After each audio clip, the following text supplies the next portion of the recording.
I'm going to be talking about tracking elections. That this group have results compared to other groups. Why it's different? Why, And in the 70s, we were told if you talk about nutrition, you're going to be in trouble. In the 80s, they said, please do not mention our name in elections because we're afraid of the FDA. And now in the 90s, in 2000, the government have laws. They can't sue anybody. They can give a hard time to any company. Now, anybody, I'm telling you, if you're dishonest, you can do that. You can take dirt from outside and put it in a bottle and sell it to cure any disease, and you're not going to be sued. And if you get sued, you win. Would you believe that?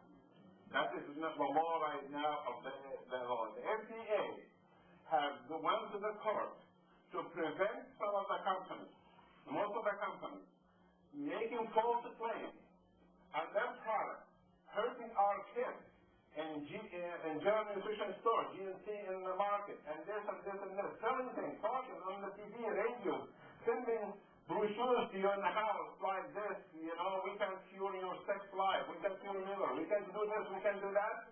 And when I analyze their product, it's dirt.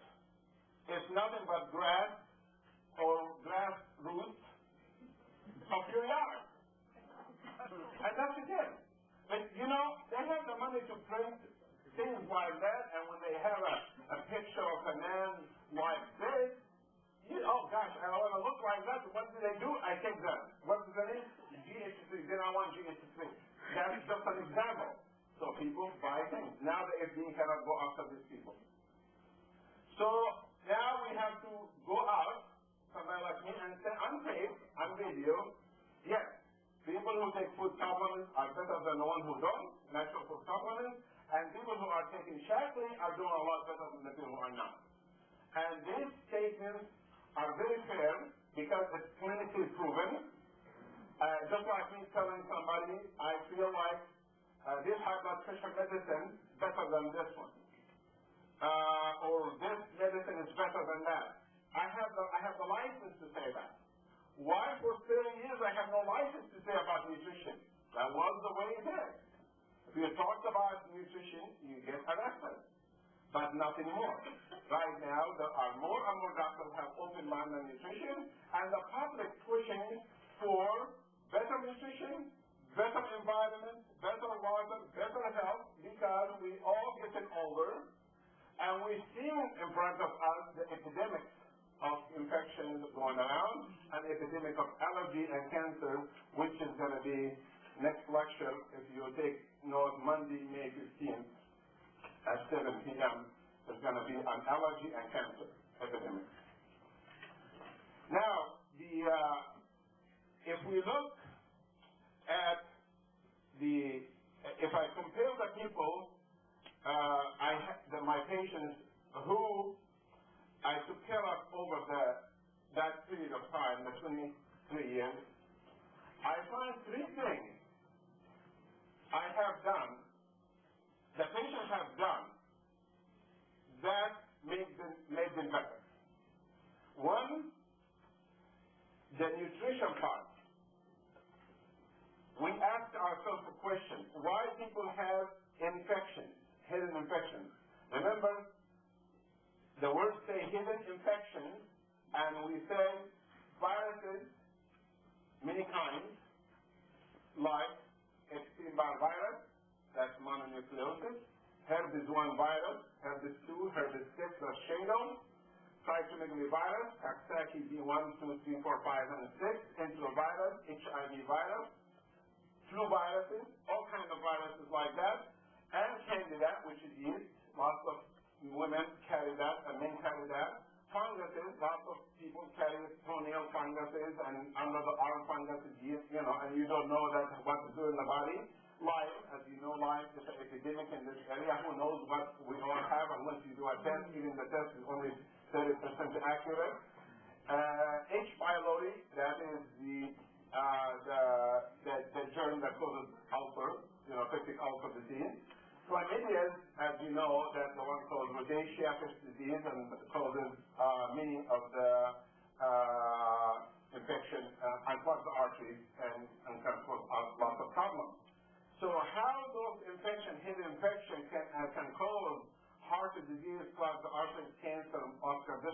venous bush and fibromyalgia, chronic fatigue, all of these things. And before we go through details on all of that, just let's go to the basics first. Then after we talk about the basics, we can go through details. Could it be the nutrition part is the problem, that the germs are getting smarter? Could it be stress, that we have more stress than the germs are taking more advantage of us? I don't want you to listen to the theory going around that using too much antibiotics is because of the bacteria getting smarter. It is one of the causes. It is not the only cause. It is one of millions of causes, but not the only cause. So the stress, could the stress also affect us to make our immune life? When you're under so much stress, you can develop flu, you can get infection, you can develop allergy. You all notice that, right? Sometimes you do that or not. Could it be chemicals, exposure in your environment you live in, at work or at home, causing that? That's what we have done.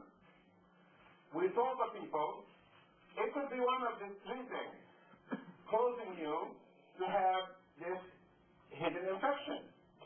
So a hidden infection, the cause of it is poor immune system. That's what it is. The immune system that's supposed to defend against infection, they give up. And I have seen in infection, the people who are following the proper nutrition program, which actually have much less infection than the people who are taking other supplements. And the people who are taking other supplements, they have better results than the people who are drinking alcohol and smoking cigarettes and the other group. Are you following me? There are three groups right here we're talking about. And I have noticed also that the people who are taking preventive care of nutrition when they have exercise and less stress, manage their stress a little bit, they have less infection compared to the other. They tolerate stress better than other groups. And other groups who are taking supplements, they tolerate stress better than other groups who are not taking nutrition at all. The same thing with chemicals. The people who avoid the chemicals, they have the chemicals in their environment as much as possible, they do so much better. So out of 20,000 patients, we know when our patients come in, when my patient comes in, I know their lifestyle from before, if I know them. And if I don't know them, but I see them or they tell me the lifestyle, I can predict what I'm going to see in front of me in the blood test. If the person is not taking care of themselves, I can tell what I'm going to see in the blood test. Then when it comes, I show it to them. This is what I have found. That's your problem, and that's what you hit. Because when you have poor immune system, right here, that's going to lead to the next lecture topic. That is more allergy and more what? Cancer. And this is why the two lectures are interconnected. This is why next lecture is going to be how we compare the people who have taken care of themselves with shakli and allergy and cancer, and the people who did not, how do they compare to each other? And because this is statistics, then it is better to put it on tapes and videos so people can copy it and make it, spread it around, and this way we don't have that question, what should I take? Because I have noticed so many people, they take vitamins, and then they go ahead and see a magazine like this, then they go buy extra this, that extra this. I had a call before I went to my house to take a nap for 1 hour. Then I can come here, and I could not take a nap because I got telephone calls. First call was somebody calling, and then I went back to sleep 15 minutes. Then the second call is a doctor, a friend of mine, and he asked me if I can be the director of preventive medicine in a hospital. to start a program for them in preventive medicine. And I told them, no, I can't. I'm telling. He said, well, you know, I know you for 20 years, and you have done the best. You selected the right field, and you got the right patients, and all of this. I wish you good luck, but I was just trying to see if you can come and open a clinic in our hospital in Chicago. I said, no, I can't do that. And that took me out of sleep. Now I was awake, and then I started bleeding. So, if we're talking about what causes hidden infection, could it be one of those three things? To try to prove to you could it be or not, then I will show you that things happened to us since the year 1800 to the year 2000. Regarding to the amount of stress we are under, the stress has gone up. Is that true or not true? That's true. Stress going up because we have more communication, more phones, more TVs, more investments, more money, more things to worry about. Then we have more stress. Then we have more problems. Then we have more stress. The kids are exposed to all kinds of different things. You have more stress. Then you have to handle all that stress, and then in the meantime you have to handle your own health. So we have stress. Excuse me, this thing is falling inside. I have my stomach. So, let me figure something to. Maybe I'll tie this down like this. Okay. If we look at the infections we have seen rise in the number of people dying from bacterial infection.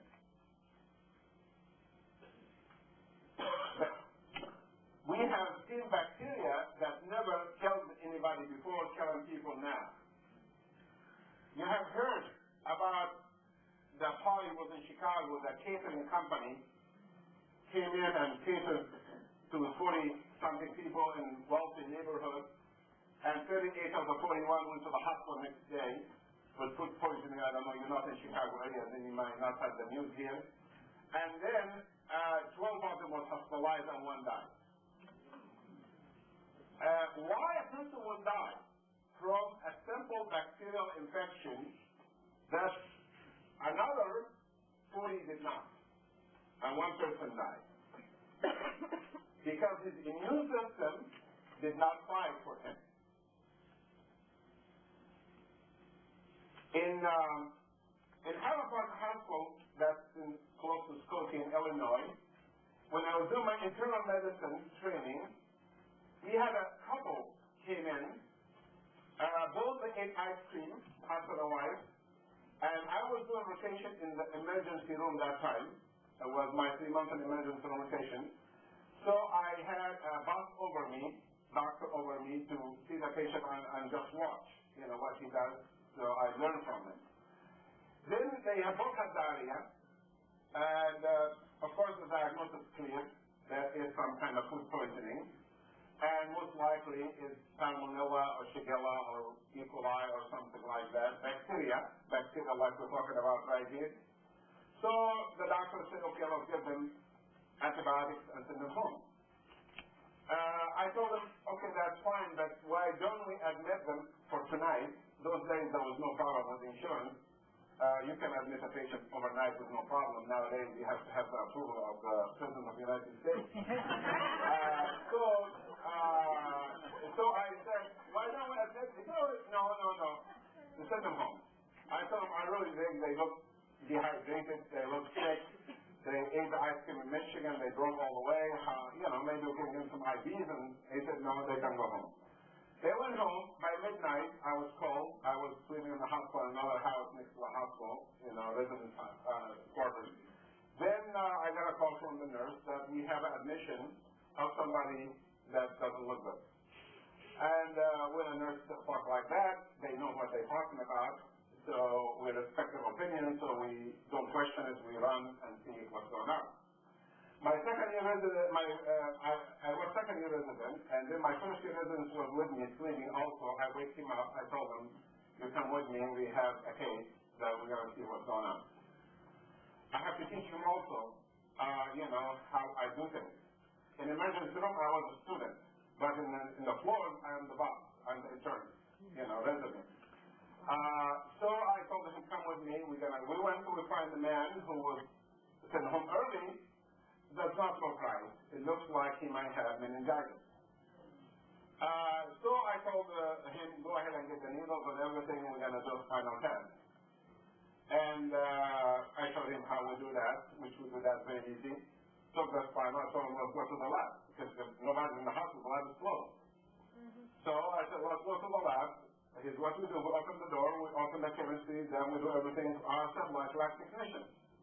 I used to be a lab technician, so I was the head of the lab, so I know how what to do. Then we smear it, put the smear on the microscope, we looked at everything, and we keep looking, scan the whole thing, for half an hour. Finally, we saw one germ. But that germ we saw was not normal germ. Was one of the dangerous kinds. So it has a name called Diplococcus. So when I got the Diplococcus, I told him, look at it. This is the Diplococcus. This is highly contagious. It kills rapidly. So let us close the floor and quarantine the floor. Then we have to quarantine the whole floor. We have to give everybody penicillin injection on the floor that time, or if they're allergic to doing something else. Because that meningitis can spread rapidly to the floor. Then we quarantined the man, and by the time we got there, he was does not look good. So I had to have a permission from my boss.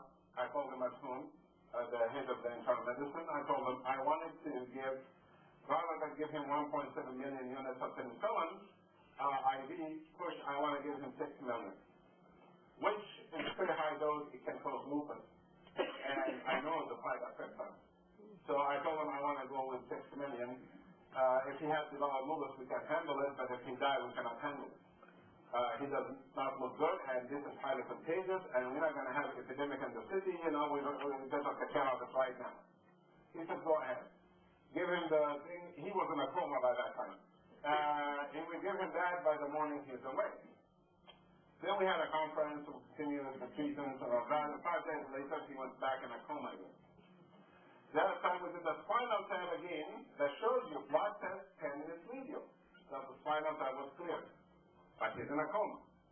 Then I suggested to the heads of the departments, all of them which we had a meeting called the Grand Round, that we should go ahead and give him 60 million units of penicillin. We should multiply by 10. And if it works the first time, I wake him up the second time. Otherwise, he's going to die. We did that, and he waked up. A week later, he died. And when he died, we did autopsy, and the liver was fine, the kidney was fine, the heart was fine, the bones were fine, the stomach was fine, and the spinal fluid was fine. And the brain, the CAT scan was normal before he died, and we find that the brain was covered with pus all the way around. It didn't show in the MRI, it didn't show in the CAT scan. So even the state-of-the-art equipment we have, it fails us. It does not show, even the best mammogram we have, it can miss cancer of the breast. Are you following me or not? So you cannot depend always on the lab to be accurate, but if it is positive, you have to respect the results. So that is the bacteria, story about bacteria. Right now, we see viruses, more viruses. People have, you heard about the flu shot. They're giving people flu shots. And most of my Shaklee patients, not that I know of, they do not get flu shots. And they're doing very well. And the other groups who get flu shots, they're not doing as well. As a matter of fact, I heard somebody, I don't know, here or someplace, somebody told me on the phone that they know somebody who got a flu shot and got paralyzed. You said, died? You know somebody got worse. No, that one got paralyzed from the waist down, the same one who died. But anyway, that is what happens when we start giving vaccines without knowing, without that. So this is the problem here. We have to know, should we do it or should not do it? Should we give vaccine or not give vaccine? What should we do? We say, let us take the safe route. If we have good nutrition, if we have good health, good exercise, we should not take every vaccine comes in the market until 5 years it's proven itself how many people it killed first. Are you following me or not? Because when swine flu vaccine came out, I don't know, some of you too young to remember that. You remember the swine flu vaccine? We were told as a medical students, we're just graduating, that we must tell every patient you have to have swine flu vaccine because the whole world's going to die. It's coming, it's going to kill millions of United States, so we all got scared. So in my second election, I was going to tell people, you must take your swine flu vaccine. And I was lecturing all over the country that time. You know, I lectured like to about 30,000, 40,000 people a year that time about nutrition. And then, here I'm telling them that, and then the report comes back with code paralysis Guillain-Barré syndrome. That's like multiple sclerosis. So it turned out that swine flu was contaminated. And maybe that batch of flu vaccine was contaminated. Maybe the others are not contaminated. But how would we know? Are we going to play Russian roulette here with human health? Give a shot, see who's going to live, who's going to die? No. We're going to take the preventive route. It's better. Also, other infections are going up. Chlamydia is going up. Candida is going up. And all of this. If this infection going up from the 1800s until today, 2000, what causes that? Could it be the cause of that could it be the cause of that our nutrition since 1800 to 2000 is not as good as before? Could it be that or not? If we're going to talk about that like that, let us have a scientific proof about it first. I will draw a map for you right here of South America, and this is Africa, and this is Europe, England, and Ireland right there, so you can get upset, and United States. Now, if we look at the diseases what kill people in the north and the south, the people who are developed, people underdeveloped, then we can learn something from that. Because I work in both places. I work in poor countries, in jungles, in deserts, in Africa and all that. I work in modern countries. So I can see. Number one killer in those places is malnutrition. But when we give them good nutrition, they get better. And you really have to be fair with your thinking, not biased. Why do they have malnutrition? Remember, these are the continents here that started human race, which is called the blood. This is Africa, by the way. This means for all this thousands and thousands of years, this you could not be dying from malnutrition all that time. Why they are dying from malnutrition now? It's politics. It's all politics. Because the country was divided among the Europeans. Each group took a piece. They pushed the natives to either work in the mines or go to the jungle, and they took the goods from them, exported to use. England was doing that all the time. Portugal, Spain, and all of these countries. United States didn't do that. Europe did that. So we have to take responsibility for the Africans. We don't say malnutrition because they're ignorant. Remember, primitive people are not ignorant. They survived thousands and thousands of years. So if you go to Australia to see those different people of Africa, all of that, they just survive as well and they are as happy as us. Or maybe even better sometimes. Are you following me or no? Not because he's walking and he's driving a car, or he's drinking fresh water and he's drinking a beer, or he is eating some raw food and you're eating some canned food, you are a better person. We got to think about better is from inside out. Which one can fight disease better? They fight infection very well. Right or wrong? They walk barefooted. They don't get no vaccine, nothing like that. And I see some of them live over 100. Some people, they say they don't live very long. Whoever survives among them, they live very long, very good life. Number 2 killer is infection. And number 3 is accident. And that's war or floods or things like that between each other, which is also political things. We steer it for them and then solve it for them and stuff like that. The old rule, divide to conquer of England in the world. Just go to any country and then divide natives to fight against each other and rule both of them. My wife is English, and she told me that. I told her, I noticed in England they're always dividing people, creating hate. We never had a hate in our village. We always have peace and together between the Muslim and the Christians and the Jews and everybody. We never had any problem until the British came. And you start having problems. And she said, yeah, I'm from England, and that's the rule we learn, divide to conquer. And that's what they do in Ireland. They should leave Irish people alone. They don't want to leave them alone. They want the stupid queen to still be there ruling over them. Who wants a queen over them anyway? She can't even take care of herself. Okay. And anybody want to be ruled by a queen deserve what they get. I'm glad we are here. So, let us look at our business. This is why they hate America for. Because they cannot think how can Americans not bow down and say, your majesty, here they say, how are you, Mike, how are you, Mohamed, how are you, John? Over there, how are you, majesty? Majesty? This is not better than me. Actually, I'm better than her. I don't steal, I don't kill Diana. I think she did. I'm glad it's in the video. So, number 1 killer in our modern world, what is it? Number 1 killer are drug overdose.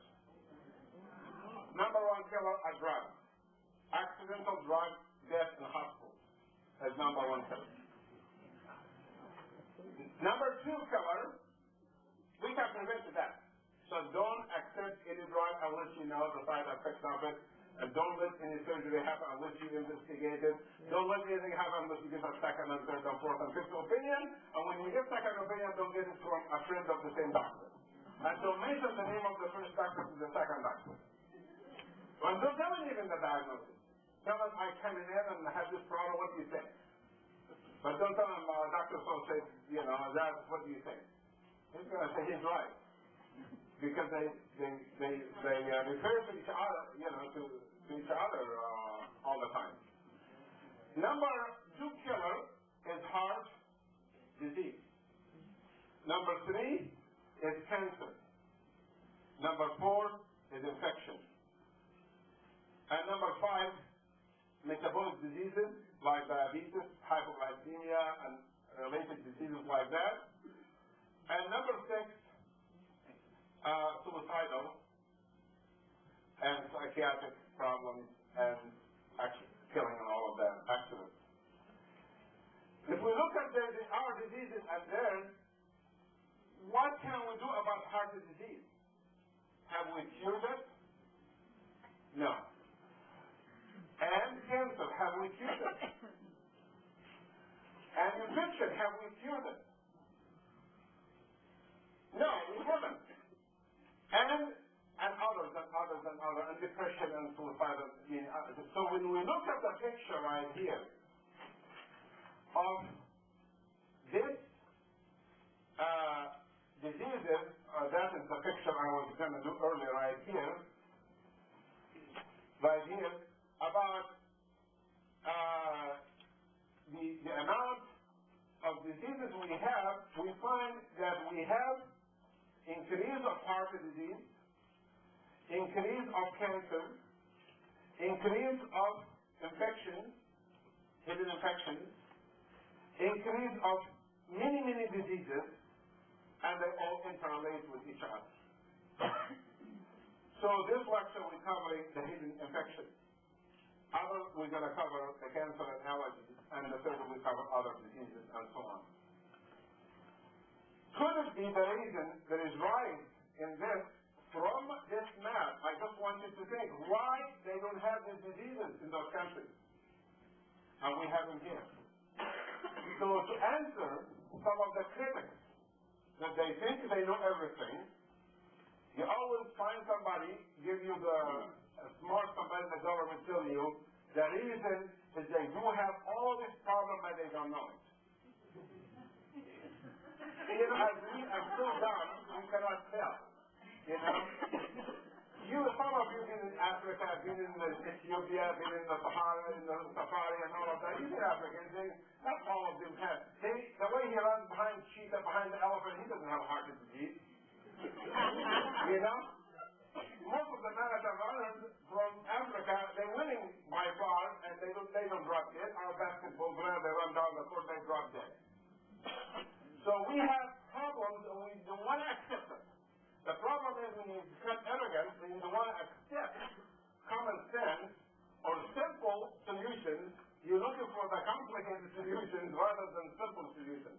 We're ignoring nutrition and toxicity and stress and concentrating on genetics and your mother gave it to you and hereditary and replacing genes. You can replace all the genes you want. The problem is going to continue. And all of you investing money in genetic research, you're going to lose your shit. I tell you that. We might succeed little bit, certain things. But in the end, we are not super race. Human beings that we're going to create the superhuman being, the Superman, that's going to live through 300-400 years, and we're never going to die, and all of these things. Come on, there is a judgment day coming, and we're going to all be asked, so we're going to have to die. So, how can we die with good health, not a nursing home? You know, we don't want to be dying when somebody coming us and turning over and turning us over and fixing us and wiping us and all of that. Who likes to die? It's not like that. Have you been in a nursing home and seen people in a nursing home how they've been handled? Do you like to be one of them? No. Right? Is it demeaning to a human dignity? You know, when you look at somebody in a nursing home like this, just think about it, your mom or your son or yourself. That is very, very demeaning because there is a dignity to human race. God has glorified the human being by dignifying them over animals. So we have the right to shoot the animals and kill them and eat them, but they don't have the right to shoot us. And because we are trustee over earth, we have to act like it, but we're not. The moment we discovered dynamite, we blew the half of the world. The moment we discovered uranium, we blew the world. You know, we like to kill each other. Even movies, we make movies about that to create hate, you know. And like if you put a movie that somebody's shooting cats and dogs and killing them, everybody demonstrates in the street. But if you put a movie like Rambo, killing other race, killing other people, you go, oh hey, you know, like we in Egypt, we used to get all the movies from the United States about the American Indians being killed. When we grow up, we hated the American Indians. In Egypt, we think they are so bad. They are so bad because they deserve to be killed.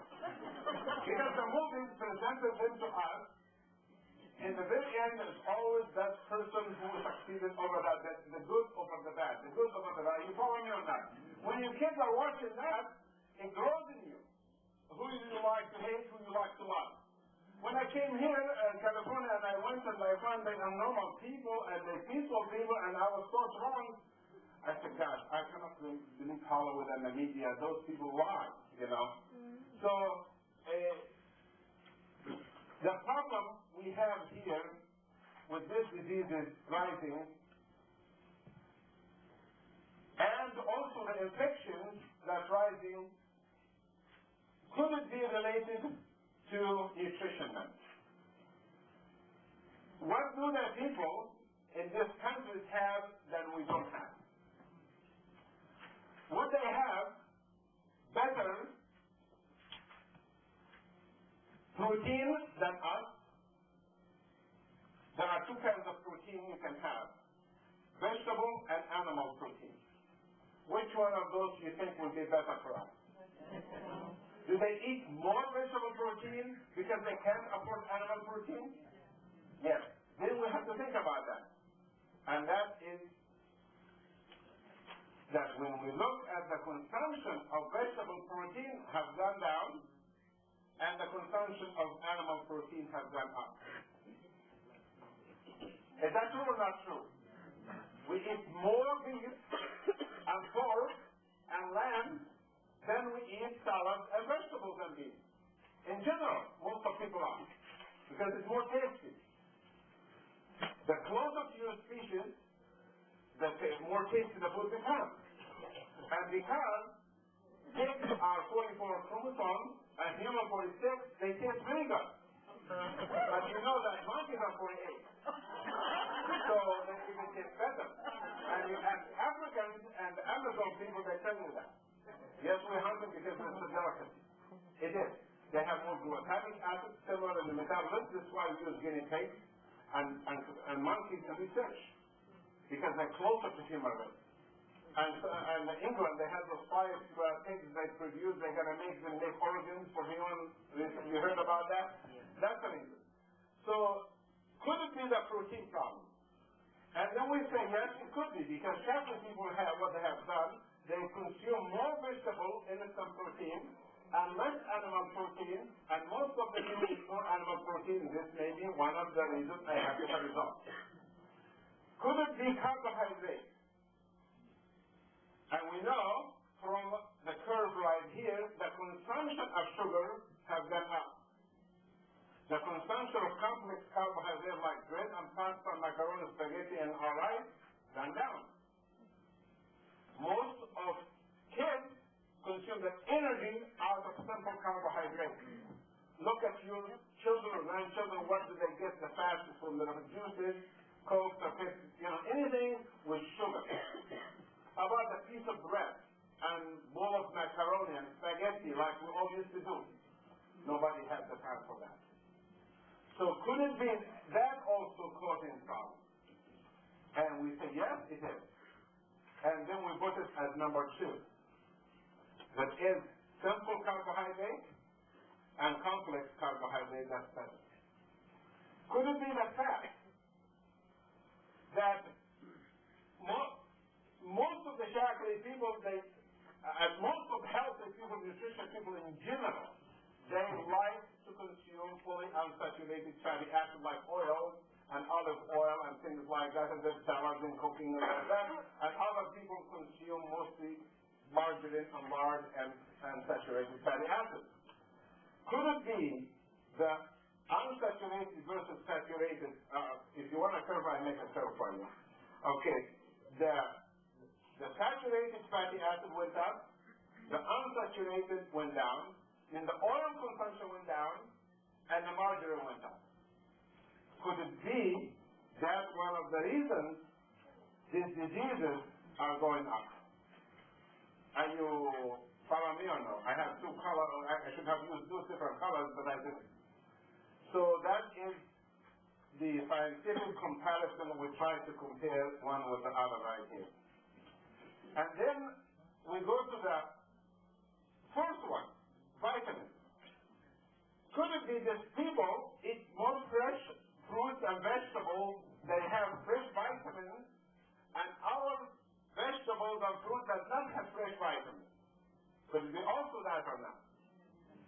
And we have noticed that people who are taking the Shakri vitamins, they're doing a lot better than the people who are not, and the people who are taking natural vitamins doing a lot better than the people who are not taking vitamins at all. So we have a curve, and then we should follow the curve. When it comes to your nutrition, you should always buy the best quality. If you're going to take an aspirin, their aspirin is better than any other aspirin. If you want to take a vitamin, Shaklee is better than any other vitamin. If you want to drink water, drink water that's treated by reverse osmosis like this water Shaklee has, better than Hinkle and Schmidt or other companies that they pump it out of Lake Michigan and give it back to you. So these are the ways you deal with your body. Don't look at, I had two people today. One had cancer and another one had something worse than lupus. And I've been treating for the last 4 years, making them healthy.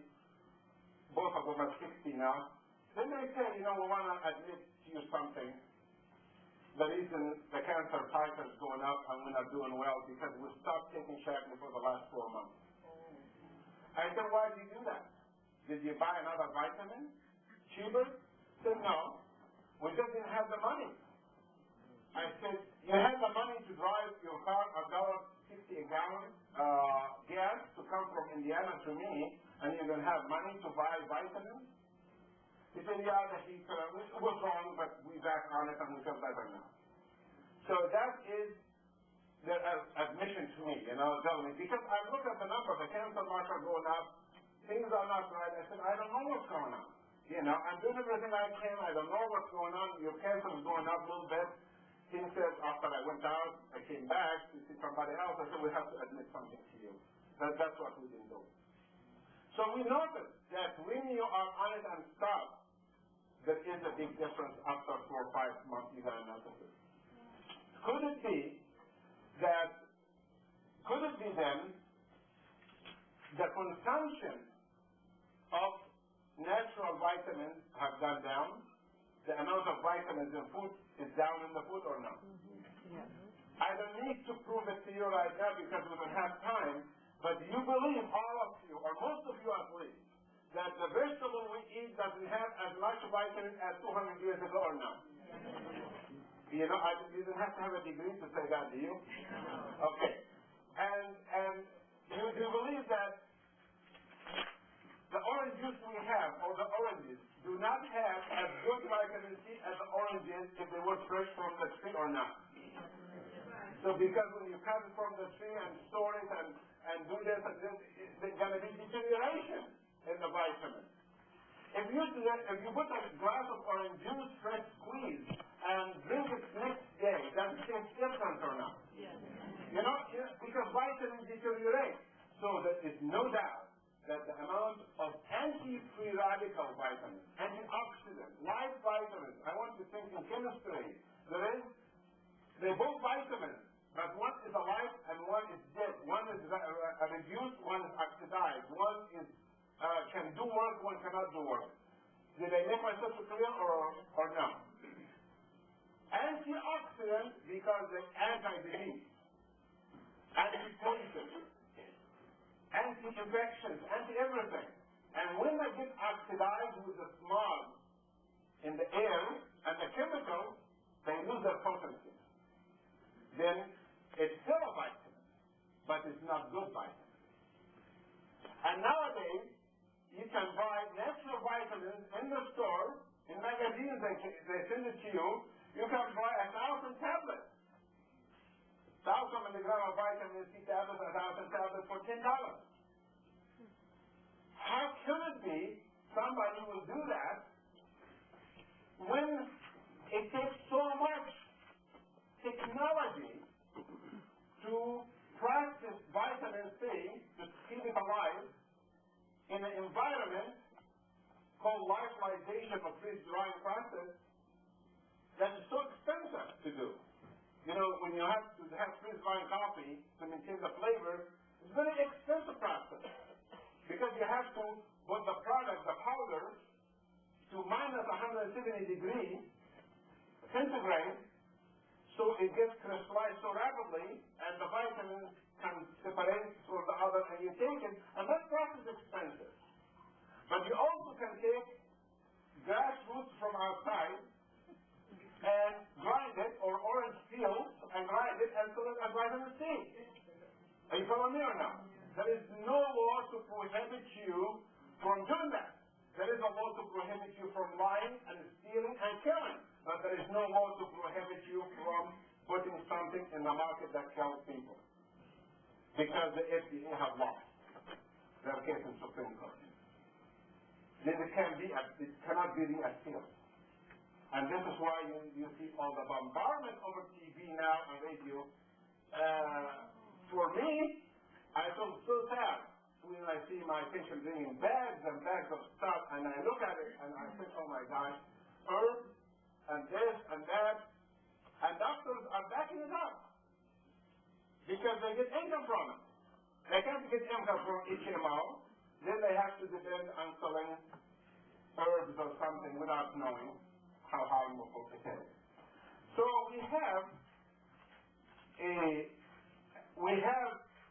solved one problem by saying that the lack of vitamins, and we don't have a space right here to write minerals also, that the food we eat have less minerals. As you know, that the amount of minerals in our food went down. Zinc went down, which is important for what? For immune system. Magnesium went down for immune system. Manganese went down. Selenium went down. Cobalt went down. There is 55 trace minerals went down. And those trace minerals can be replaced by product like alfalfa or formula I in chocolate that has some of these trace minerals in it. So this is one of the problems we have seen causing the infection to go up. The second problem is the stress. Could it be also this increase of stress, which I showed you in the beginning of the lecture, contributes to the rise of the disease? And with deficiency could be also contributing to the hidden infection that in our immune system is getting weaker. Could it be the third one in the group, which is what?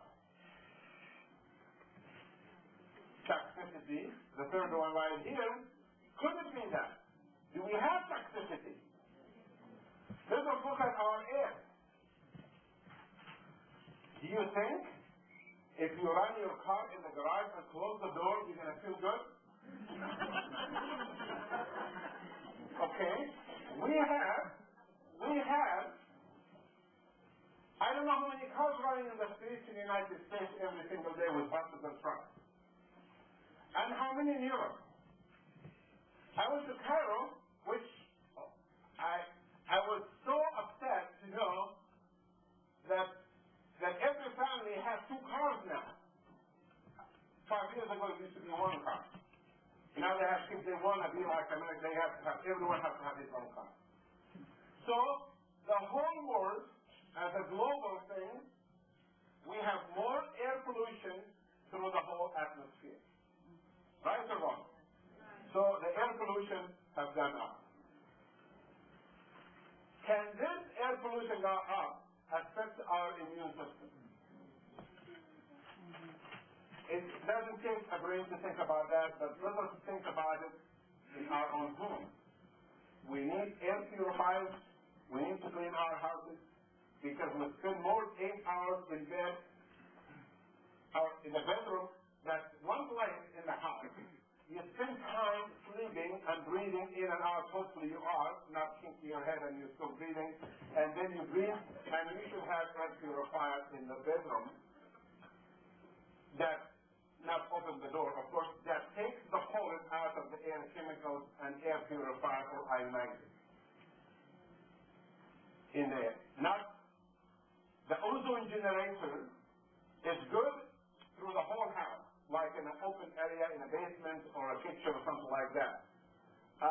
But air purifier ionizer should be in the bedroom to get rid of some of the things in the air. The water is contaminated, and the food is contaminated. Could it be all of these contaminations contribute to the rise of the disease also? And also with the stress contributes to the rise of the disease. nutrition contributes to the rise of the disease and poor immune system. And the answer is yes. There is one chemical, I just want to share with you some of the chemicals. You know Lake Michigan, of course, contaminated with chemicals, right or wrong? There are certain areas of Lake Michigan you cannot eat the fish from that lake. I have a house in California at the ocean itself, and I want to eat fish from the ocean. When I got it, my dad, before he died, he bought it, and he left it for all the kids to live in it when he's in Egypt. When he died, he said that. So I asked my friend who's a fisherman in Long Beach area, in San Pedro area, oh, there would be nice to have fish from here, the ocean. That's the open ocean. He said, no. From here to Catalina, we don't eat any fish. I said, why? It is very polluted. Find out that all the cities like Huntington Beach, Newport Beach, Los Angeles, all of them dumping their untreated sewer in the ocean, a mile, half a mile, 2 miles, and I didn't know that they do such things, you know? And that is when something happens in the United States, we are here in Wisconsin. If something disaster happens in Chicago, you should feel it.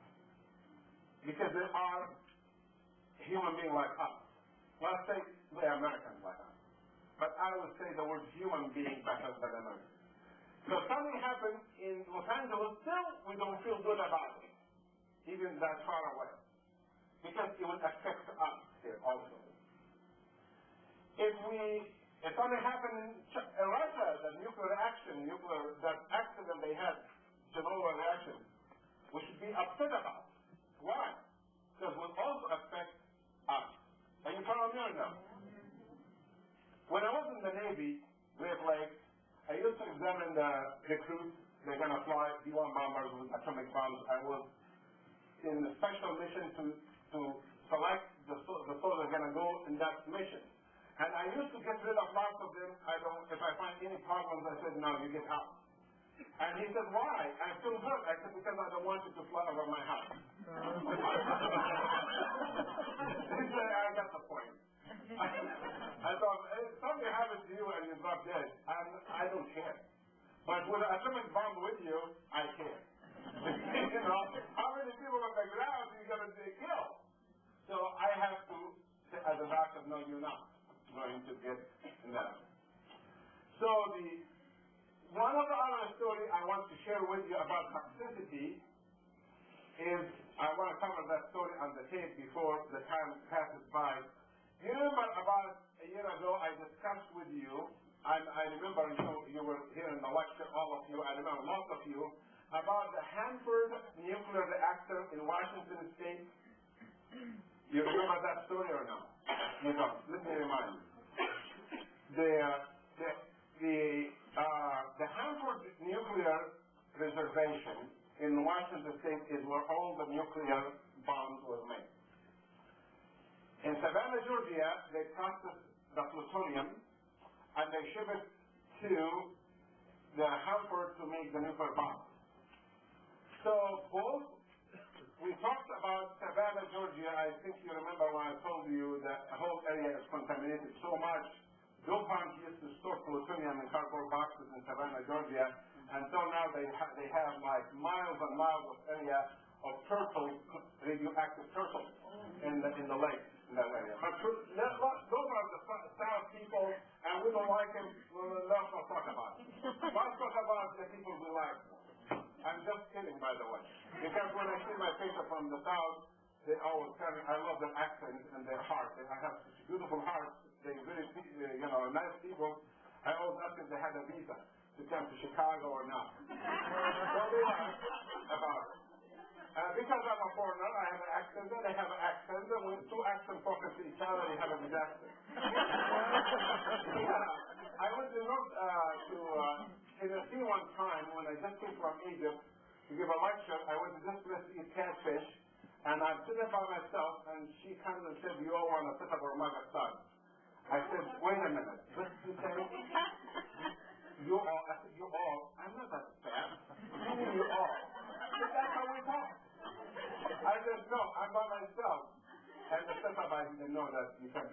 thing and they fill it with alcohol for you. Might have started in the beer. So I didn't know that either. So in Washington State, let's talk about something very serious here. This is very, very serious. A year ago, I read an article in Los Angeles Times, and the environmental people, they're very good at bringing the news out to the public. Even in Los Angeles Times now, they can't hide it anymore. A year ago, they say that if lots of nuclear waste was in the ground, and the people of the Washington didn't know about it, and it's seeping towards Columbia River. And it reached the underground water, and they spent $20 billion to keep it and cement, concrete. However, the 40 billion gallons that's been dumped in the ground, and they say it would not reach Columbia River for another 20 years. So we should wait 20 years before we worry about the people who are going to drink from the water. Columbia River goes to many states. It comes down all the way to Lake Tahoe. And from the mountains in there, even the water goes to Los Angeles also. So it's all connected areas to each other, western United States. And now, I read this paper that's Sunday, March 12th, that it's 300 feet from the Columbia River. It's not 3 miles like last year, it's already 300 feet, and they say we can do nothing about it. And the article goes on. It's Los Angeles Times. If you want to read it, Sunday, March 12th, because it has 2 pages and shows how they store it and what they have done and all of these things right there. So, do we have more radiation in our air that affects our germs or not? Can radiation in the air alter the genetic structure of the bacteria and the virus and the yeast, and those affect us or not? Other civilizations we learn through history managed to destroy themselves. Is that true or not? Can we destroy ourselves if we're not careful or not? We've got to be careful. We've got to fight back. We've got to spread the information about these things, because we're not going to let something like that die. If it happened in Savannah, Georgia, and it's going to happen through the South, happening here in Illinois, in Wisconsin, that is natural radon gas already. We have already natural radioactive material underneath us, that we need more antioxidants for it. But also, how about the dumps around our homes that we call the waste dumps, trash dumps? Have you ever thought what goes in it at night? What are they dumping?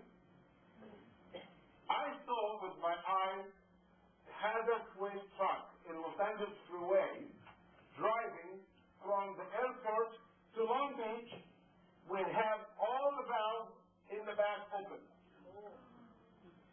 He dumped the whole load on the freeway, and by the time I called THP and all of that, and they get to him, how are they going to prove it? By the time they got, he was already empty, and nothing came out, and he exited in one of the exits, and I don't know what they can do about it. So what goes in those places, I don't know. I just don't trust them, because this was an article from another Los Angeles Times. How about that? That's the week after that. That's March 18th. So when I look here, what is it? It's something right here about cancer, it's in the back right here. But anyway, they have found that in contamination, right here, AQMD Titan cancer role. Pollution regulation will force large industry to cut risks posed by emission in residential area. Both businesses and environmentalists find fault with the new standards. Means they're going to make a new standard for the dump, but it's too late. And we are here we have dumps around us. We have farmers dig from wells fish and all of that. So what goes around keep going around, and we have to know there is a big problem in toxicity, and we have to fight it back. And the only way to fight it back is by having enough antioxidant vitamins, number one, and that is important. That's vitamin B, vitamin C, vitamin E, and beta-carotene, and maybe we discover more later on. Number two, you must cut the amount of chemicals you are exposed to. In your water at home, you must have it clean. The shower, you don't have to put in the shower because the skin is not going to absorb that much. Would be nice if you have even a central for the house. The swimming pool, before we swim in it, has better water than the one with rain in the house. Do you know that? That our filter in the pool, of course, without chlorine, because right now, like my swimming pool, we don't have chlorine. They have the ozone unit that you can attach, that you don't have to worry about chlorine anymore. But we have big filters that we have to flush it and all of this. But the water at home comes in, the pipes are rusted, corroded, and if you use it for drinking, you see the slime in the glass and all of this chemical. You've got to clean the water at home, especially the one you cook with or you drink with. The air you clean it, like I mentioned, and the food you clean it by eating the proper food. So let us talk about the infection. How do those infections affect us? We still have another 10 minutes to make an hour and a half, and then I will give you a question and answer after that, but so the day will be exactly 90 minutes. So the infections around us are either viruses, which is small, or chlamydia, which is bigger, or yeast, which is much bigger, or bacteria, which have a different shape, or many kinds. And our human body have a skin. They try to go inside the skin. Sometimes they can, sometimes they cannot. And they try to go in through the nose, or the eye, or the rectum, or the vagina, or the urethra. Any opening to the outside, they try to go through to inside the body. The body is protected by having the veins, the circulation inside, have soldiers swimming in the blood called the immune system, the white blood cells. And that is the first line of defense. Their job, once they see this germ come in like this, with too many legs and two mustaches like that, they immediately, each one of those have a binocular in his hand. They have binoculars like this, and they're looking, and they have hands like that, and they saw this thing. They have a little fax machine, and they notify the next lymph node in the area. The blood, by the way, moving toward the heart. They notify the lymph node the next station to tell him, we have found a germ that it has so many legs, it has two mustaches, and also it magnifies the skin. And we have, it says, we have magnified the skin, and we find the skin looks like this. It has hole, square, and V-shape, and round.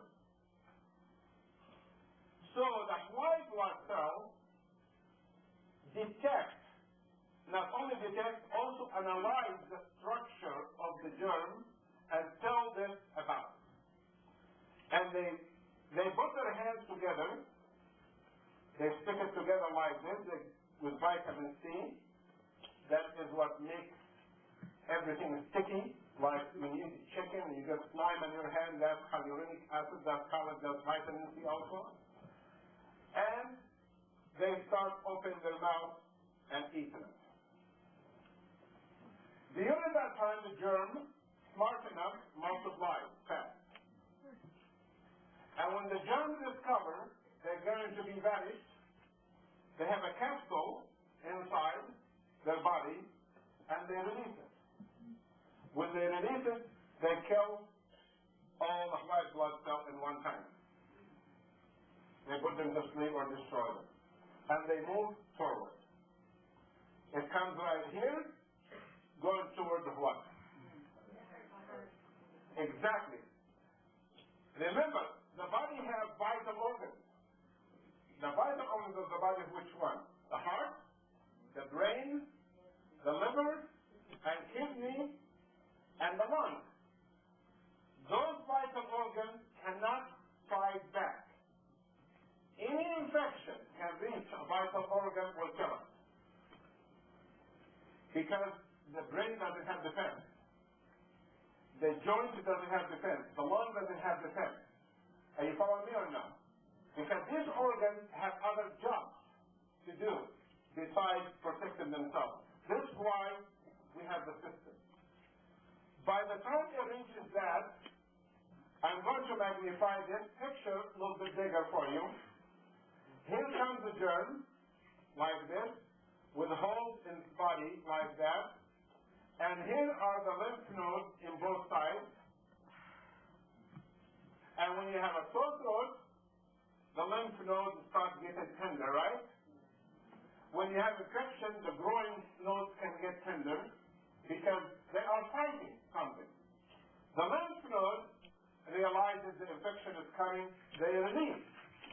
Proteins look like this. The same size exactly of the hole, called complement. And they have a guy sitting right inside right here, and he has a hammer, and he bangs all this inside. When he bangs it inside, he seals the germ completely, and the germ explodes. And the lymph node sucks it in. And the germ is finished. That is the second line of defense. The first line of defense of white blood cells, they need nutrients, especially antioxidants, vitamins and minerals, and the right protein and carbohydrates and exercise and all of that. The second line of defense, the lymph nodes and the spleen also need this. If the germ succeeded, like Lyme germ, or like hepatitis C, or like hepatitis B, or like HIV, or any of those germs succeeded of moving forward, then the immune system have another weapon called immune globulin. Immune globulin A, G, M, D, and E. And A, G, and D, and E, each one has a specific molecular weight. Some of them small molecular weight, and some of them very large molecular weight. And the reason behind this, some of them can handle small germs, attach themselves to it chemically at the reaction, and some can attach to bigger germs. Some can attack a cancer cell and kill it. And some can attack something as simple as a virus and kill it. But A, G, D, and M, and E, they all specialize in different things. And we measure those in our patients. Those cells right here called the killer cells. And then if we look at there is a paper I wrote about fatigue. You saw it in the front. And if you have it, and in the fifth page, and the fourth page, I'm sorry, if you have it, in the second column, right here, in the second column at the top, okay, if you have that, it says immunological factors. just look for something in the body called immunological factors, and there is something called psychological features. Do you see that or no? Page number 4. It's not marked, but you have to know how to count. Okay. Okay, it's the second page. No, I thought each side would be a page. Am I right or wrong? Maybe I'm wrong. I thought it is page number 4. Anyway, the second column in the top. What do we notice about people who have an infection? We find disturbance. Of course, the paragraph started before that. I don't want to take lots of time. It says, those disturbances observed in the people who have chronic fatigue include depressed natural killer cell activity. I mean, the natural killer cells are depressed. They don't work. Did you read that? For that reason, if we go to the next page, and in the only way to explain it, in the column to the right, in the top column, it says many viruses we have noticed in those people who have poor immune system, they have show evidence they have more frequent active infection of several members of the herpes family, Epstein-Barr virus, cytomegalovirus, herpes simplex virus is number 1, herpes simplex virus number 2, herpes simplex virus number 6, which is shingles, and a group of enteroviruses, Coxsackie-viruses, ecoviruses. And then, if we even go further than that, to the last, the page before the last. Okay, so it says major criteria on it. You find it, the major criteria? We find something in paragraph number 2, major criteria number 2. It says we find lots of things happening in those people who have problems with hidden infections. Some of them have condition line include in the middle, if you can scan through it, if you have taken the course of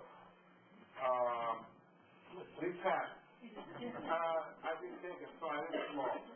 These conditions include malignancy, autoimmune disease, localized infections such as abscesses, chronic or subacute bacterial disease such as endocarditis, Lyme disease, tuberculosis, fungal disease such as histoplasmosis, blastomycosis, coccidiomycosis, and the parasitic diseases, giardiasis, tuberculosis infestation, diseases related to human immune deficiency such as HIV and other diseases. So this means there's lots of hidden infections we have seen people with immune deficiency. You can take the article and read the rest of it at home because we're going to use it in the next lecture too. The same one will be used again. So the summary of the lecture, finally, we say now that we have 4 things we have to help the body hidden infection with. Number 1, we have to have the proper diagnosis. Number 2, we have to have the proper nutrition, and shackling is better than any other company, and other company is better than nothing. Number 3, stress, we have to manage it by exercise in the daytime and sleep good at night. And number 4, that's managing stress. You can manage stress many other ways. Go to psychiatrist, go to psychologist, take antidepressants, pills, and all of that. I just said the easier way for stress is exercise and having a good night's sleep. Those are 2 good things that counter stress very fast. Number 4, of course, detoxification. Clean your system, whatever you think you've been exposed to in your life. We can do that either by chelation, by removing it intravenously, or we can do that by oral supplements or both. And that's all for the lecture for you tonight. I'm going to thank you very much. My number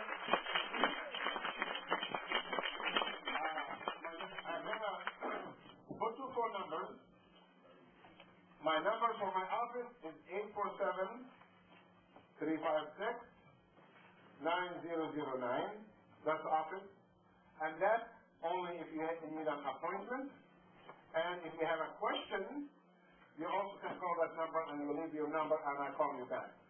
If it is something urgent or emergency or real personal or the office could not get you in for some reason, you can call me at home at 847-295-0634. That's my own home number. Okay. I will take some questions and we'll start from the front here. Yes, ma'am. I have one gland problem and recently been diagnosed with fibromyalgia.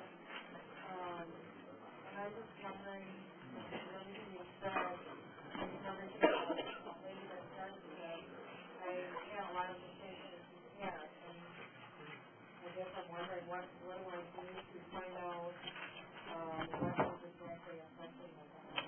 Oh, the question is she has signs of the same symptoms the joint had, and what should she do? That's the question.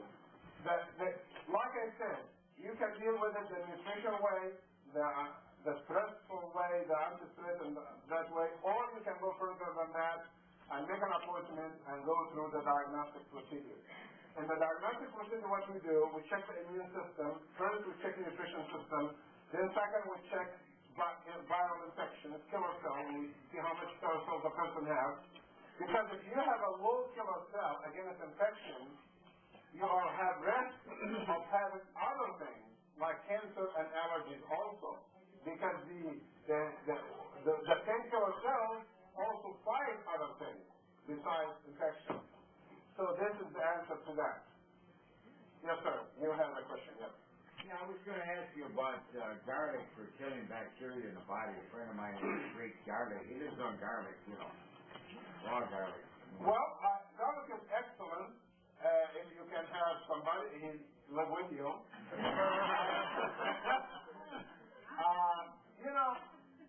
You had only asked a very smart question because when I took my kids to visit the village, I was raised in Egypt, which built from adobe, and they are farmers. They don't have no stove, refrigerator, electricity, or nothing. That's how they live, like that. They have like onions and garlic and all kinds of things, and they don't. Somebody's eating an onion with the meal and the garlic with the meal. Nobody criticizes anybody, and nobody says you have a bad breath. I really don't think the breath of onion is bad as the normal human breath anyway. Is it true or not? Brush your teeth or floss it to smell it and see if that taste smells like garlic or not. You find the garlic smell like a fission perfume compared to our natural smell. So we give the garlic that name. But garlic is excellent. So because this problem, we say to the people, cook it first, and to eliminate the odor, it still has the value. But actually, fresh garlic has better value than cooked garlic. So garlic is excellent for the immune system, but we have garlic powders and tablets and capsules, so we're able to survive in this modern world without having problems. You're welcome. I had a doctor who comes to me and smells like garlic all the time. It didn't bother me, but my staff would not work with him. Seriously, I got to go to tell him, listen, you got to stop taking garlic because the staff doesn't like it, the patient don't like it. And for me, as a colleague, when we said it didn't bother me, but everybody else was complaining, we had to say something about it. Yes. I wanted to ask you if you've had experience treating an AIDS patient and what kind of results you got applying the method. The question, if I did have experience treating HIV patients, and what kind of results? Yes, I have.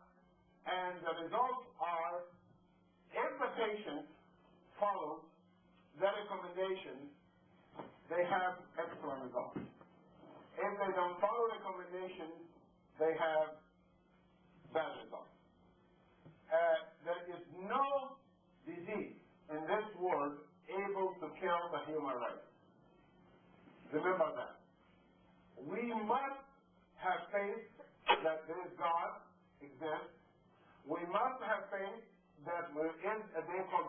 vitamin day gonna come. And if that is the case, he better give us the knowledge to discover more vitamins and more nutrients and better ways to clean our environment, otherwise we'll be dead before the judgment day. So there are ways to heal, and we are, every year we know more than the year before. Yes, sir. The food that's being raised on the land is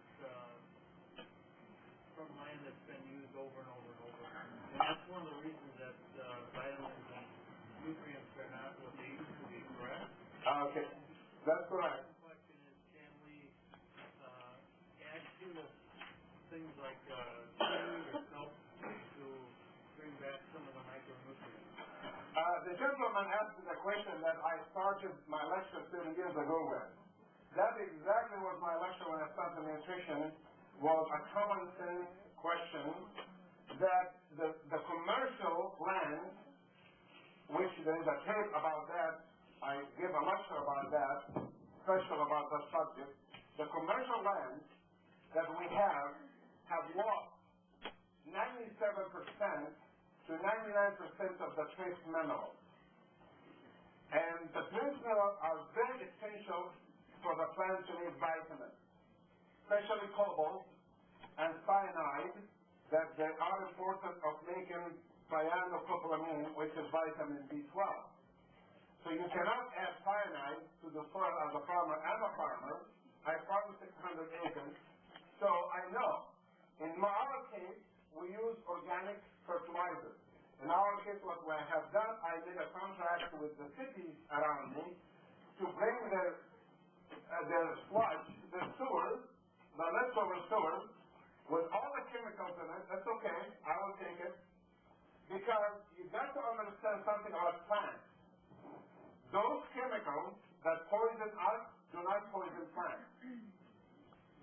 Plants do not get poisoned by air pollution and by water pollution and by radiation and by contamination like that. They use radioactive substance, they control that themselves, they live through it. So it is a very important thing that we go back to organic farming. However, it's not feasible if you say that the stock market will go down because your production will be down. In our case, we are harvesting alfalfa right now that we planted in 1984. That is 16 years. We're still harvesting alfalfa that's planted in 1984. Remember, alfalfa only 5 years, and you have to redo it over again. So organic fertilization is very important to do the farm. To put kelp and stuff like that is not enough. We must add organic fertilizers, that manure actually, and over the years, yes, we can bring the soil back. That's a question we will talk about. Okay, I see somebody raising a white flag. Is it Nancy? I have a daughter who gets bladder infections often, and they want to give her antibiotics all the time, and later on she's not going to be able to use them when maybe she will need them. So what would be good for her? In my patients who have frequent bladder infections, we have to think about what causes the bladder infection. Sometimes in girls, the hygiene technique is not good. Sometimes tight pants not good. Jeans are not good. Sometimes the pads with the period is not good. It's cross-contamination. And high large doses of vitamin C, during the daylight is good. And orange juice and other juices that acidify the urine is much better way. That's the answer to that. We don't have to treat. The only patient I have, one patient, I have an antibiotic for the last 20 years. Only one single patient. She's a nursing home. She's not a nursing. She's in her house. She has a Foley catheter in her for 20 years. So we must give antibiotics for 20 years to protect the kidney in that case. But that's several. But somebody like your daughter, I think, is overkill. Is she able to take vitamins? Do children take adult vitamins? See? Well, we're talking can take all the vitamins, but I'm not treating her right now. But vitamin C is good for children in age. It doesn't have toxicity. Okay? Yes, sir. When you have one stage of your immune system that goes haywire and it does other things than it should do, and you have to have treatment for that, how can you replace that? Okay, that's an excellent question. What we have done, we measure the killer cells, the amount of killer cells you're supposed to have. And when we find it low, we measure also the immune globulin you have, and we find how much you're missing. We put a program of nutrition to you, and sometimes we have to give you extra immune globulin yourself just to help the immune system. And we counter the infections or cancer, whatever agent is taken that out of the body, and we compare it, and within 6 months or a year, we find the immune system is back to normal. So immune system is very strong.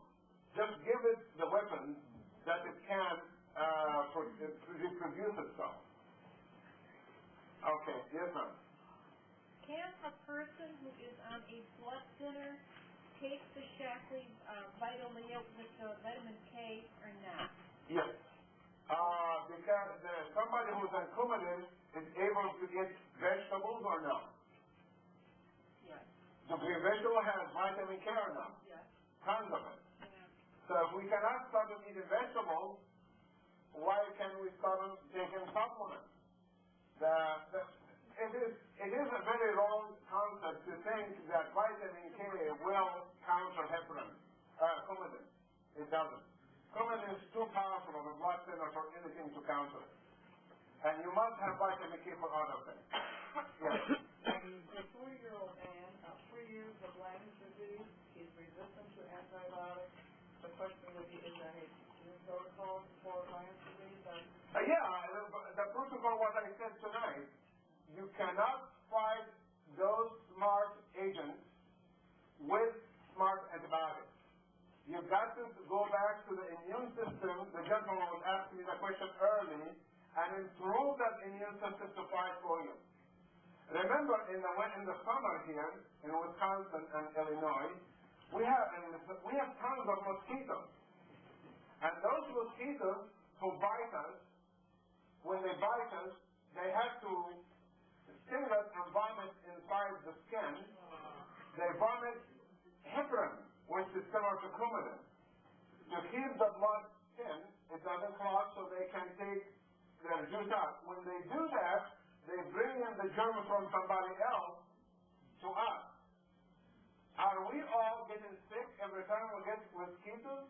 I'm sure we've been bit with mosquitoes that carried Lyme and carried AIDS and carried everything. I'm sure we all been bit with every single mosquito carry everything, right or wrong? Because we go out all the time.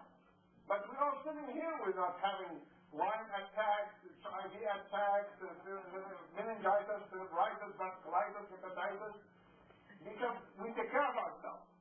The Shaklee people in general, they don't have this problem.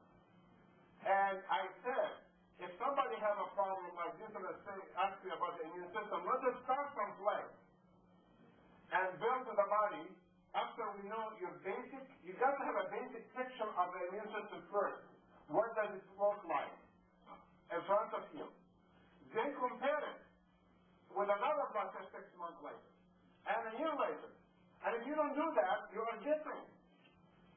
You cannot just deal with the body guessingly. You've got to analyze it and see what by somebody, and then check it that way. And that's the correct way. Thank you very much, and you have a good night.